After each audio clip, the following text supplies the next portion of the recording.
Palmolive Soap, Your Beauty Hope, and Luster Cream Shampoo for soft, glamorous, caressable hair bring you Our Miss Brooks, starring Eve Arden.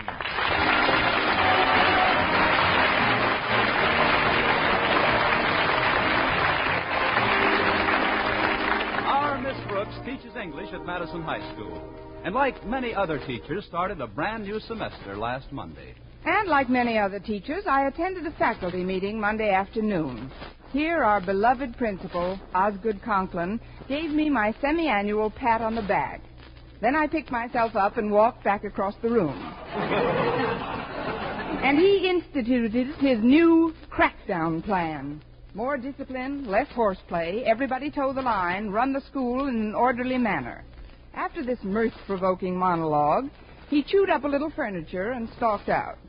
Well, maybe it was the faculty meeting, or then again, maybe it was the watercress and cucumber sandwich I had before retiring. At any rate, I remember lying in bed Monday night and dozing off, when suddenly I seemed to be awakened by a loud pounding at my door. What is it? Who's there? It is I, Osgood Conklin, your beloved principal. I'm coming in. Mr. Conklin, is anything wrong? Wrong? There's plenty wrong. We've got to crack down. More discipline. Less horseplay. Everybody toe the line. Run the school in an orderly manner. But, Mr. Conklin, is this your idea of less horseplay? I was fast asleep. Oh, then I hope I'm not disturbing you. I'll go right on sleeping. Good. Miss Brooks, I've got to talk to you. Well, pull up a cucumber sandwich and sit down. Thank you. Mr. Conklin, you're biting the arm of my chair. Yes, so I am. Sorry, but you know how I get when I'm upset. Now then, Miss Brooks, we've got to have more discipline. Got to have discipline. Got to have discipline. Got to have discipline. You hear me, Miss Brooks? I just heard 4 of you. You're right. There are 4 of me. More discipline, Conklin. Less horseplay, Conklin. Toe the line, Conklin. And run the school in an orderly manner, Conklin. I wish I could add just one more. Which one? Rest in peace, Conklin. Enough of these pleasantries, Miss Brooks. As you know, our profession teaches us that we must learn by doing. So, here we go. Everybody up, up, up, up, up. Rise and shine. Leave the sack. Leave the sack? Mr. Conklin, are you telling me to get up now? Miss Brooks, do I have to dump your bed? No, sir, I'm getting up. That's right. Now then, setting up exercises. Hands on shoulders. Place. Now touch the floor.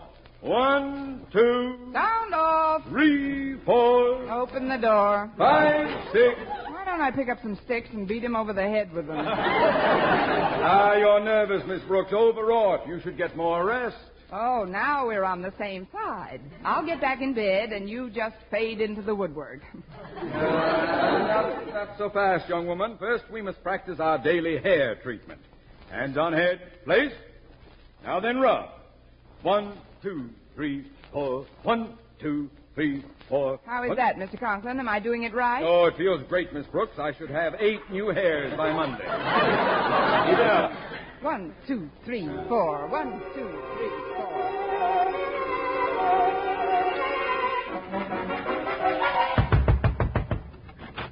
Time to get up, Connie. 1, 2, 3, 4. 1, 2, 3, 4. Connie. 1.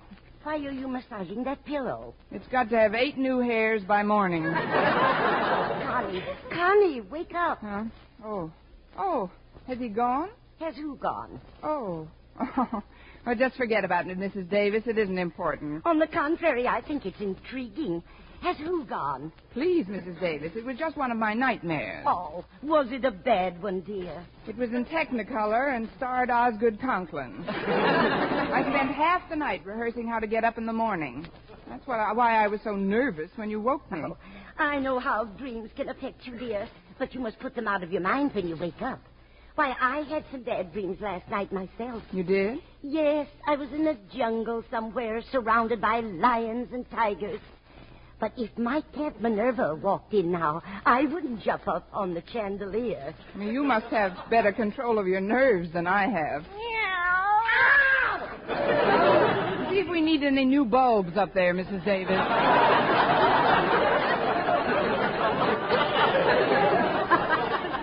Minerva, where in the world did you come from? Oh, I haven't told her about that yet, Connie. She's only a kitten.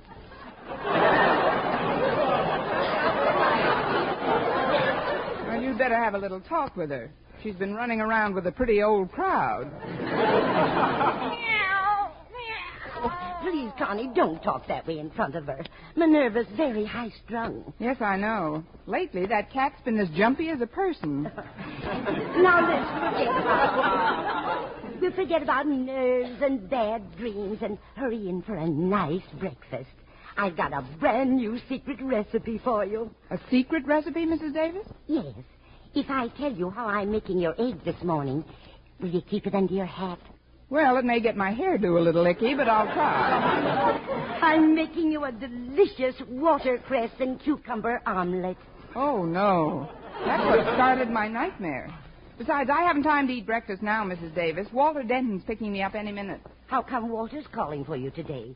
Your car isn't in the repair shop again, is it? No, but I decided not to drive for a while after picking up a couple of hitchhikers last Saturday. But, Connie, why should that discourage you from driving? I picked him up on my bumper.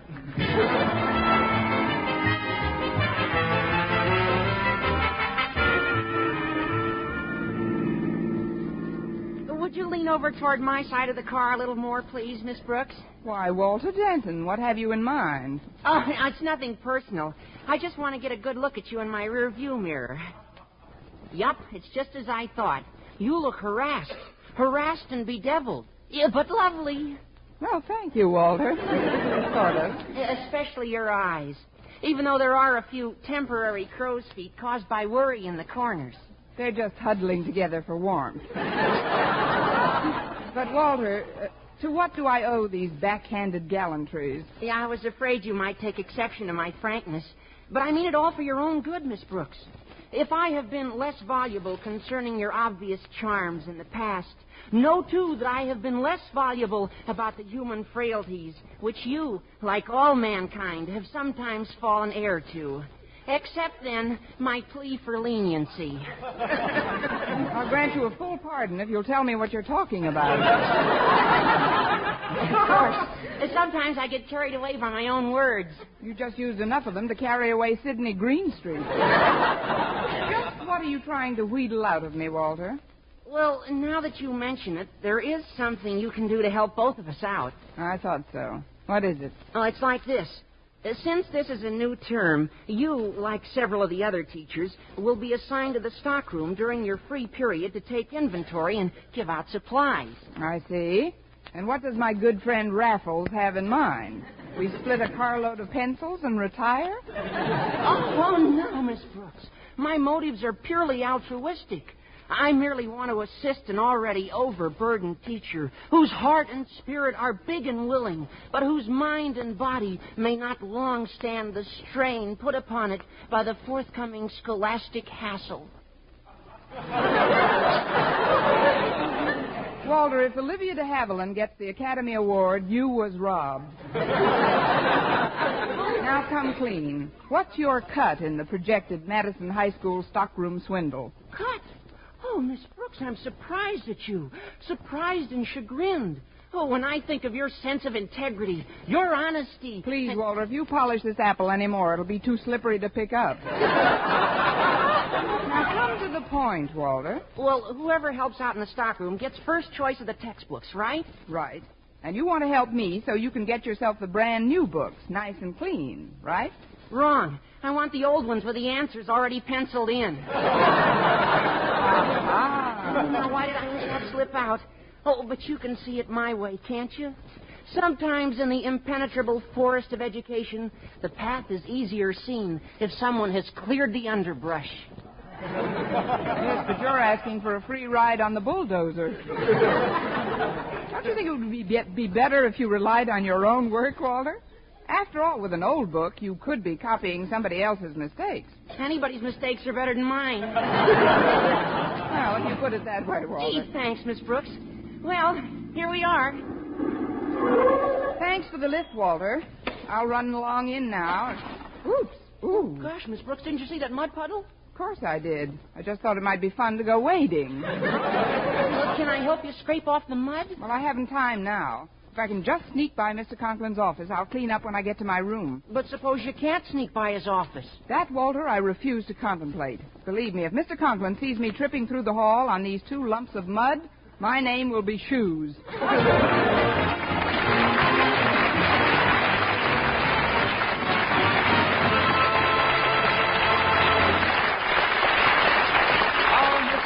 Starring Eve Arden will continue in just a moment. But first, here is Vern Smith.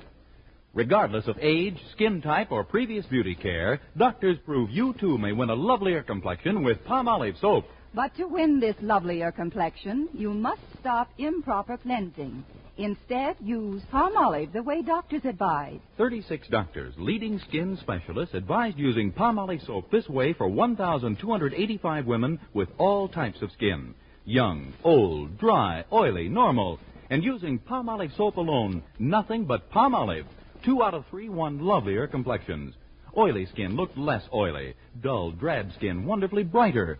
Coarse-looking skin appeared finer. Even tiny blemishes, incipient blackheads, disappeared or improved. Now here's what the doctors advised. Wash your face with Palmolive soap 3 times a day. Massage with Palmolive's wonderful beauty lather for 60 seconds each time to get its full beautifying effect. Then rinse. Look for improvement in your complexion within 14 days. For doctors prove this way, using Palmolive alone really works. So forget all other beauty care. Get Palmolive soap and start today to win a lovelier complexion. For loveliness all over, use big, thrifty bath-size Palmolive in your tub or shower.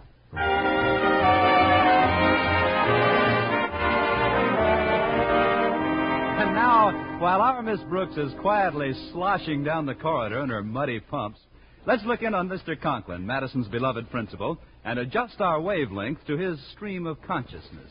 So we come to the start of another school day. A nice muggy one at that, as if I needed bad weather to make me irritable. The teachers in this school have simply cut... Now, who's that tracking her dirty shoes through our hallowed halls? Think she's going to sneak past my office, does she? Well, we'll just wait till she's even with the door. And then... Hold! Who goes there?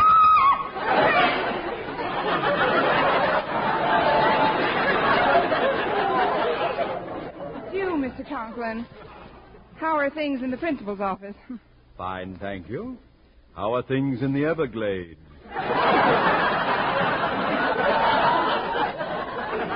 Just take those shoes off and step in here for a moment, Miss Brooks. I want to talk to you. Yes, sir. Do you by any chance remember what I told the faculty at the meeting yesterday? Oh, certainly, Mr. Conklin. I've been going over it in my mind all night, remember? Remember? Of course, I remember what was discussed at the meeting. The question is, do you? Oh, indeed I do, Mr. Conklin, every word. We've got to have more horseplay and less discipline. What's that? I mean, we've got to crack up. Crack down.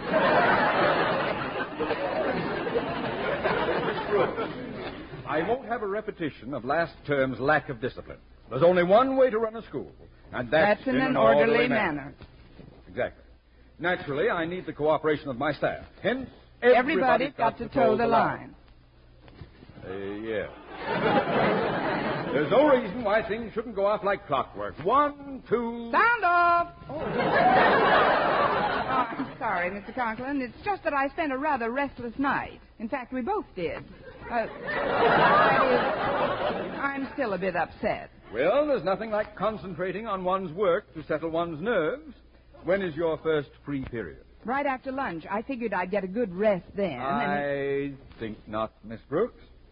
I penciled you in for the stockroom at that time. Oh. Well, they have a lot of erasers in there. Maybe we could rub me out. No, I guess not. We are extremely short of supplies, Miss Brooks, so I want you to check every requisition very carefully before handing them out. And if for any reason you have to leave the stockroom, you know what to do? Raise my hand? You lock the door. Is that clear? Yes, Mr. Conklin, I locked the door. Well, I'll be running along now. One moment, Miss Brooks. Haven't you forgotten something? Oh, yes. Rub 2, 3, 4. Rub Miss 2. Brooks! Get your fingers out of my head.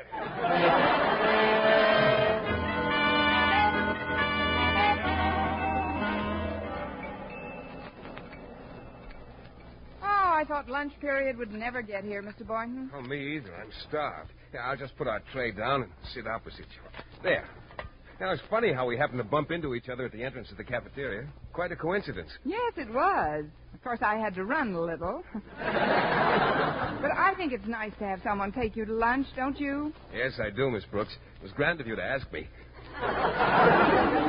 Would you mind passing my soup over, please? Here you are, Mr. Boynton.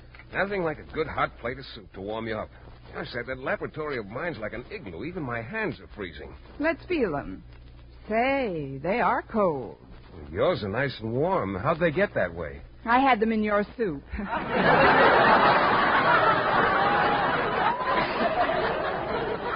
You know, it's a shame we don't have a better heating system in this school, especially in the biology lab with all those little mice and rabbits and students. You're right, Miss Brooks. I was talking to Mr. Jensen, the janitor, about it, and he's promised to speak to Mr. Conklin and get him to inspect the system himself. You see, I have a lot of electrical appliances in the lab now, but none of them give off much heat. I've got to have another outlet if I'm to attach any other... Excuse me, Mr. Boynton. Hi, Miss Brooks. Hello, Walter. We'd better be getting down to the stockroom. I don't want you to get nervous when the requisitions start pouring in. Or the books with the answers in them start pouring out, Well, all right, Walter, we might as well get going. Will you excuse me, Mr. Boynton? Oh, sure, Miss Brooks. And even though you asked me to lunch, I don't want you to worry about the check. Oh, well, that's very nice of you. I'll pay my own, Miss Brooks. You just take care of yours.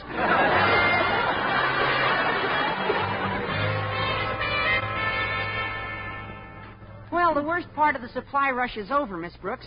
And now we can sort of take inventory of the surplus stuff that we can use. That is, you can use for your class. Like what, Walter? Oh, paper, pencils, staplers. They bring 40 to 50 cents on the outside. And I really need one for my schoolwork. But then there are inkwells, paper clips. This stockroom is only 2 doors from your room, Miss Brooks. Why don't I get an armful of stuff and stash it away under your desk right now? Walter, I am an English teacher, not a fence. There's no such thing as surplus in the school system. Everything has to be requisitioned. And... Wait a minute, what's this? That's an electric heater, Miss Brooks. An electric heater, Why, that's just what Mr. Boynton needs for his lab. I know what. I'll hook it up right now and surprise him. But what about a requisition? Walter, can I trust you? Oh, you know you can, Miss Brooks. Of course, and I do. So if you'll keep quiet about this heater, I'll get you a requisition for a brand new stapler. Gee, that's swell of you, Miss Brooks. Now I can take this one out of the lining of my jacket.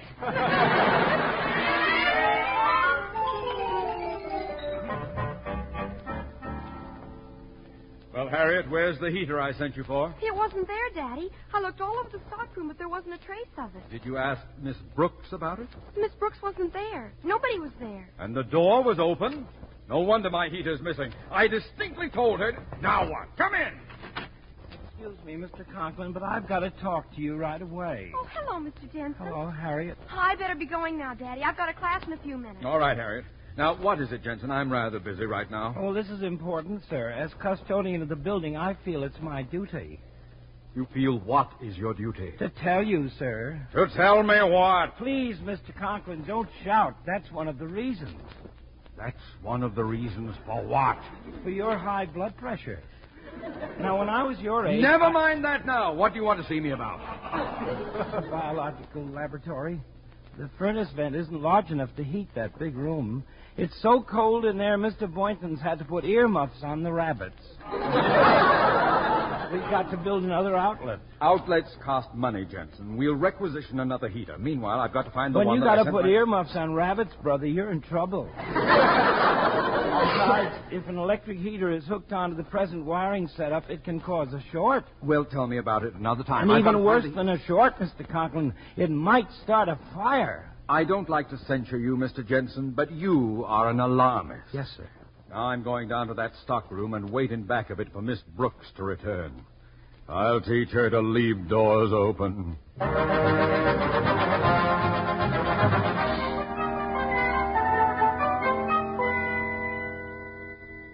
I'm glad we set up the heater in here before Mr. Boynton came back, Walter. Yeah, he'll sure be surprised, I bet. Come on, Miss Brooks. Oh, there's the next class. I've got you in English this period. That's a coincidence, Walter. I've got you, too. Oh, Walter, here's the stockroom, and the door's still ajar. Didn't you lock it when we left? No, I thought you did. Give me that key. There. Mr. Conklin would have a fit if he found this door open.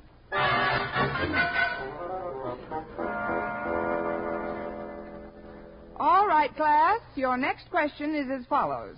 In The Mill on the Floss, George Eliot writes about a gentleman who is often compared with a gentleman in Silas Marner. Who is that gentleman? Are you talking about a fictional gentleman or George Eliot himself? Himself. Walter, it happens that she wasn't exactly a gentleman. So what? He was a darn good writer.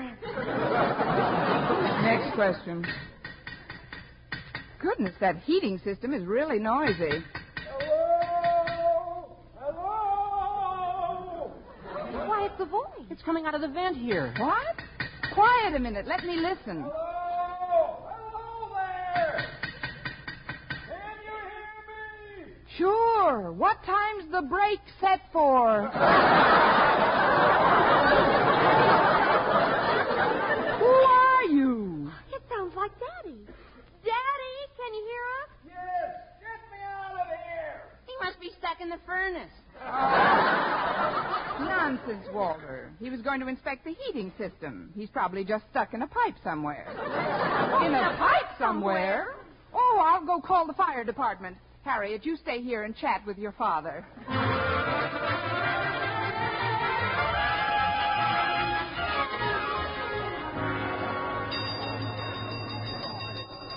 Why, Mr. Boynton, what made you ring the gong for a fire drill? Well, I heard you calling the fire department, and I thought... Oh, but that's not for a fire. Mr. Conklin's stuck in a pipe somewhere, and I just called the department to get him out. Well, most of the kids are out in the street by now. I better go keep them in line. A little extra preparedness won't hurt any.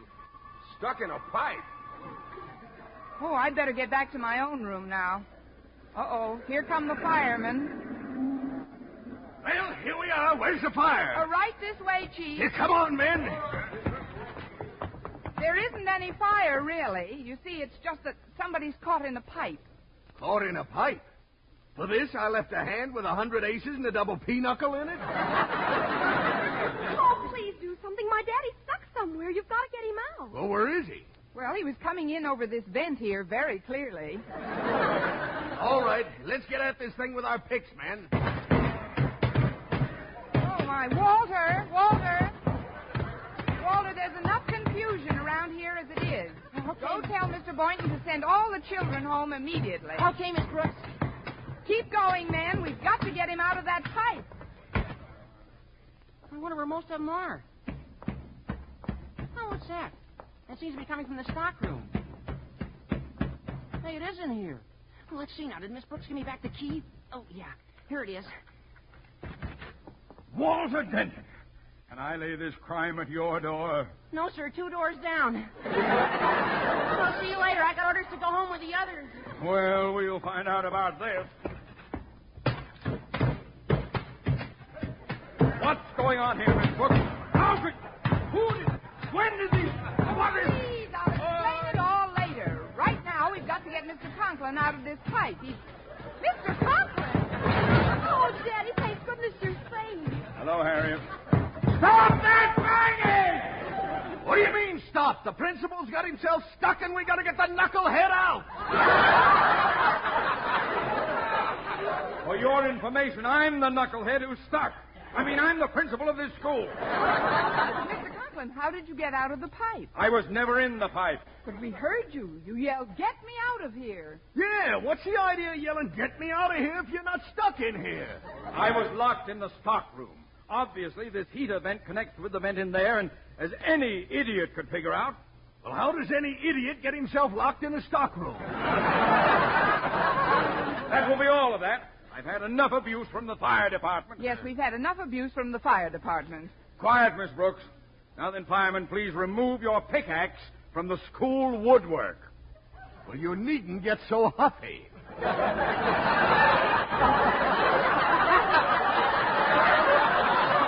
After all, it only makes a little hole. Here, I'll take it out.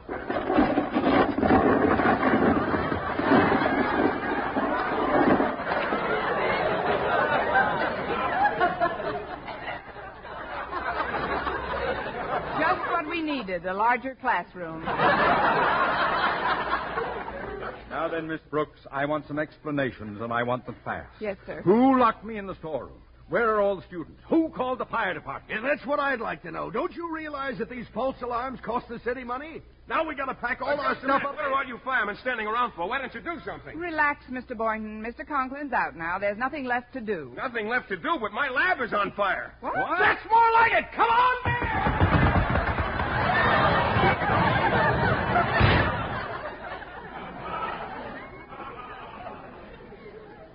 Well, Miss Brooks, that leaves just you and me. You and me and one more question. What's that, Mr. Conklin? Did you happen to run across an electric heater in the stockroom? Yes, I did. And did you happen to connect it anywhere? Like Mr. Boynton's laboratory, for instance? Yes, I did. A funny thing about that. I was told by Mr. Jensen just this morning that another electrical appliance on that circuit would cause a fire. Now, you've got to be punished, Miss Brooks.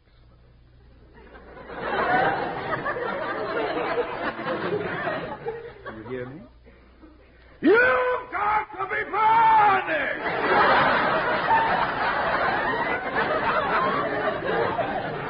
Where are you going, Miss Brooks?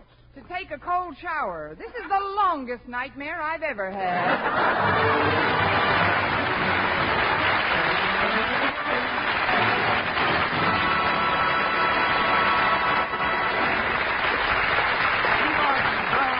Returns in just a moment, but first...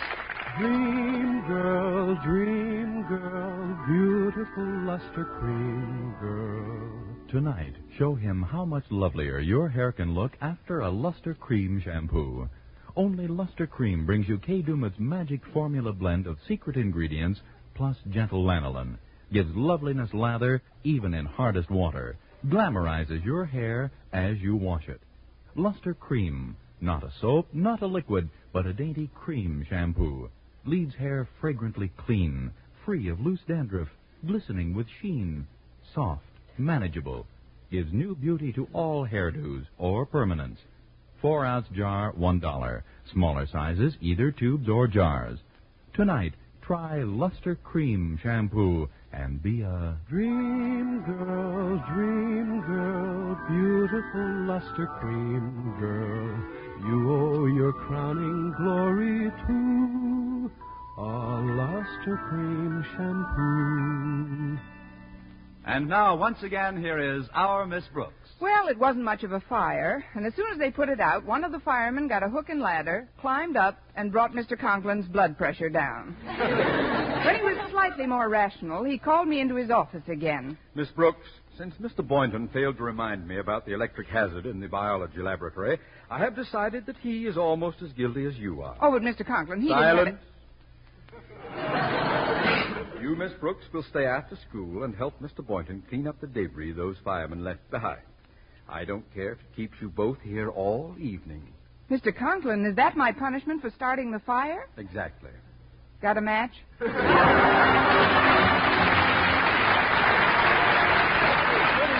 Our Miss Brooks Show, brought to you by Palmolive Soap, Your Beauty Hope, and Luster Cream Shampoo for soft, glamorous, caressable hair. Our Miss Brooks, starring Eve Arden, is produced by Larry Burns, written and directed by Al Lewis, with music by Wilbur Hatch.